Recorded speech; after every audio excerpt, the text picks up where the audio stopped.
নতুন সরকার ভারতে ইলিশ রপ্তানি করবে কিনা এ নিয়ে বেশ কিছুদিন ধরেই আলোচনা হচ্ছিল। ইলিশ রপ্তানির অনুমোদন দেয় বাণিজ্য মন্ত্রণালয়। তার আগে মৎস্য ও প্রাণী সম্পদ মন্ত্রণালয় থেকে এ ব্যাপারে সুপারিশও আসতে হয়। তবে দুর্গাপূজার আগে এলো ইলিশ রপ্তানি নিয়ে সিদ্ধান্ত। দুর্গাপূজা উপলক্ষে ভারতে ৩,০০০ টন ইলিশ মাছ রপ্তানির অনুমোদন দিয়েছে বাণিজ্য মন্ত্রণালয়।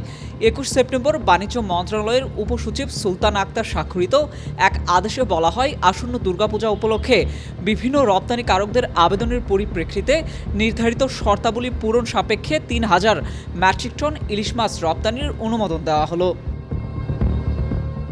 অন্তর্বর্তীকালীন সরকার দুর্গাপূজায় ২০২৪ সালে ভারতে রপ্তানির উদ্যোগ নিয়েছে ৩,০০০ টন ইলিশ। ২০২৩ সালে আওয়ামী লীগ সরকার দুর্গাপূজা উপলক্ষে ভারতে ৩,৯৫০ টন ইলিশ রপ্তানির অনুমোদন দেয়। ২০২২ সালে দুর্গাপূজায় ২,৯০০ টন ইলিশ রপ্তানির অনুমোদন দেওয়া হয়েছিল। তবে রপ্তানি হয়েছে ১,৩০০ টন। আগের বছরগুলোতেও একই পরিস্থিতি হয়েছিল। অনুমোদনের তুলনায় রপ্তানির পরিমাণ ছিল ৩০ থেকে ৪০% কম।